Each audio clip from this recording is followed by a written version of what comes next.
বিসমিল্লাহির রহমানির রহিম। বাংলাদেশ পেশাজীবী মহিলা ফোরাম আয়োজিত আজকের আলোচনা সভার সম্মানিত সভাপতি, আলোচকবৃন্দ, এখানে উপস্থিত গণমাধ্যম কর্মী এবং অন্যান্য সুধী সবাইকে জানাচ্ছি আমার পক্ষ থেকে আন্তরিক সালাম। আসসালামু আলাইকুম ওয়া রাহমাতুল্লাহ। সামাজিক কাঠামোতে পরিবার হলো একটি মূল এবং প্রাথমিক ভিত্তি। এই ভিত্তি যত মজবুত হবে সেই সমাজটা তত সুন্দর ও মজবুত হবে। আর পারিবারিক কাঠামো মজবুত করতে মূল ভূমিকায় থাকে হচ্ছে একজন নারী। তাই পরিবারে নারীর ভূমিকা অত্যন্ত গুরুত্বপূর্ণ, মর্যাদাপূর্ণ ও বহুমাত্রিক। নারী কেবল শুধুই একজন গৃহিণী নয়, বরং একজন মা, স্ত্রী, মেয়ে ও বোন হিসেবে রাখে তাৎপর্যপূর্ণ ভূমিকা। নারীর এই ভূমিকাকে ছোট করে দেখা বা অবমূল্যায়ন করা সেই সমাজের জন্য আত্মঘাতী তুল্য। আমরা সুপারিশে দেখতে পেয়েছি কিছু কিছু জায়গায় নারীদের অগ্রগতির পথে পারিবারিক দায়িত্বকে বাধা হিসেবে চিহ্নিত করা হয়েছে। তাই আমাদের প্রথম দাবি, এমন মোটিভেশন দেওয়া বন্ধ করতে হবে যা নারীকে পরিবার বিমুখ করে তোলে। অথচ কোরআন এবং হাদিসে নারীর ভূমিকাকে মর্যাদাপূর্ণভাবে মূল্যায়ন করা হয়েছে। একজন মা হিসেবে নারীর ভূমিকা কেমন হবে তা একটা হাদিস অনেক চমৎকারভাবে বলা হয়েছে।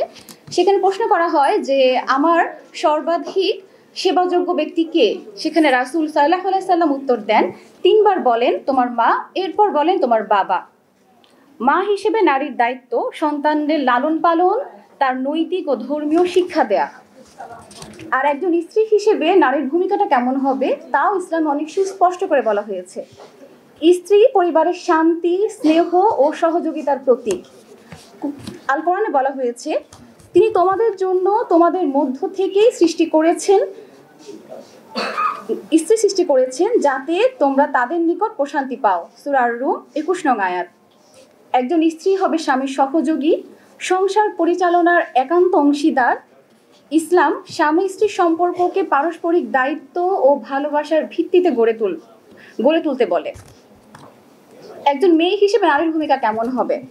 কন্যা সন্তানকে ইসলামে বোঝা মনে করা হয় না, বরং রাসূল সাল্লাল্লাহু আলাইহি সাল্লাম বলেছেন, যে ব্যক্তি 2টি কন্যার অভিভাবক হয়ে ধৈর্যের সাথে তাদের লালন পালন করে সে জান্নাতে আমার সঙ্গে থাকে। সহিহ মুসলিম। মেয়ে সন্তানকে শিক্ষা ও যত্ন দিয়ে বড় করা পিতামাতার জন্য সওয়াবের কাজ হিসেবে উল্লেখ করা হয়েছে। একজন বোন হিসেবে নারীর ভূমিকা, বোন হিসেবে একজন নারী পরিবারে ভালোবাসা, সহযোগিতা এবং সম্পর্কের বন্ধন সুদৃঢ় করতে গুরুত্বপূর্ণ ভূমিকা রাখে। তাই আমাদের দাবি, পরিবারে নারী পুরুষ হবে হচ্ছে পরস্পরের পরিপূরক। নারীকে পুরুষের প্রতিপক্ষ হিসেবে দাঁড় করিয়ে পরিবারগুলোকে আমরা অস্থিরতার দিকে ঠেলে না দিয়ে প্রশান্তির উৎস বানাবো। আমার দ্বিতীয় যে পয়েন্টটা ছিল সেটা হলো যে নারীর উত্তরাধিকার আইন। ইসলামে নারীর উত্তরাধিকার অত্যন্ত গুরুত্বপূর্ণ এবং সুস্পষ্টভাবে নির্ধারিত। কোরআন এবং হাদিসের আলোকে নারী কিভাবে, কতটুকু, কোথায় উত্তরাধিকার পাবে তা নির্ধারিত। আমরা জানি যে একজন নারী যেই উৎস থেকে তার সম্পত্তির মালিক হতে পারে। একজন নারী মূলত 6টি উৎস থেকে সম্পত্তির মালিক হতে পারে। এর মধ্যে প্রথমত হচ্ছে দেনমোহর, দ্বিতীয়ত হচ্ছে পিতার সম্পত্তি, তৃতীয়ত হচ্ছে মাতার সম্পত্তি, চতুর্থ হচ্ছে স্বামীর সম্পত্তি, পঞ্চম পুত্রের সম্পত্তি, আর ষষ্ঠ হচ্ছে নিজের উপার্জিত সম্পদ।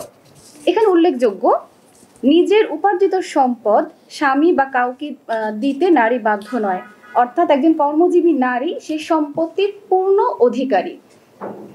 আরেকটি উল্লেখযোগ্য বিষয় হচ্ছে, একজন মৃত ব্যক্তির সম্পত্তিতে 12টি অংশীদার থাকে।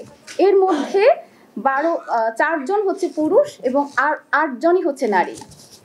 একজন নারী যেভাবে সম্পত্তির উত্তরাধিকার পায়, যদি সংক্ষেপে বলি, একজন মা যেভাবে সম্পত্তিগুলো পেয়ে থাকে, সন্তানের মৃত্যু হলে মা 6 ভাগের 1 ভাগ পাবেন যদি মৃতের সন্তান বা ভাই বোন থাকে, আর যদি না থাকে তাহলে মা পাবে হচ্ছে 1/3। স্ত্রী যদি স্বামীর সন্তান থাকে তাহলে স্ত্রী পাবে হচ্ছে 1/8, সন্তান না থাকলে পাবে 1/4। কন্যা, একমাত্র কন্যা হলে সে হচ্ছে সম্পত্তির অর্ধেক পাবে একাধিক কন্যা হলে সে পাবে হচ্ছে 3/2 ছেলে থাকলে কন্যারা পায় ছেলের অর্ধেক অংশ। আর একজন বোন হিসেবে নারীর যে এই সম্পত্তিগুলো যেভাবে পেয়ে থাকে সেটা হলো ভাই না থাকলে একমাত্র বোন হলে অর্ধেক পাবে, একাধিক বোন হলে 3/2 পাবে, আর ভাই থাকলে তারা পুরুষের জন্য দ্বিগুণ অনুপাতে ভাগ করে নেয়। এখানে একটা প্রশ্ন সাধারণত করে আমাদের এই বিধানটাকে প্রশ্নবিদ্ধ করা হয়, পুরুষ কেন দ্বিগুণ সম্পত্তি পাবে।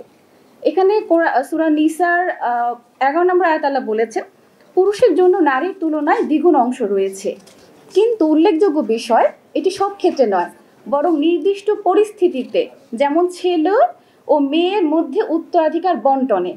আর এর পেছনে সুস্পষ্ট যুক্তি রয়েছে। পরিবারের ভরণ পোষণের দায়িত্ব, পুরুষের উপর সাধারণত পরিবারের ভরণ পোষণের দায়িত্ব রয়েছে। এটা এটা হলো খুব উল্লেখযোগ্য একটা বিষয়। 2 নম্বর বিষয় হচ্ছে নারীর অর্জিত বা উত্তরাধিকার সম্পদ তার ব্যক্তিগত সম্পদ, যা তার নিজের প্রয়োজনে ব্যবহৃত হয়। তাই সব দিক থেকে আসলে নারীরা সম্পদ কিন্তু বেশিই পাচ্ছে। এবং আমরা যদি এখন সম অধিকার বলি তাহলে এটা নারীদের প্রতি বেইনসাফি করা হবে।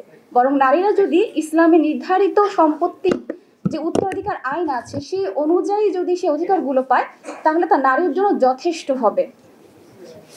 সবশেষে এটা বলতে চাই যে নারীর অর্থনৈতিক অধিকার প্রতিষ্ঠার জন্য নতুন কোনো নীতির প্রয়োজন নেই, বরং ইসলামে নারীর অধিকার সুস্পষ্ট।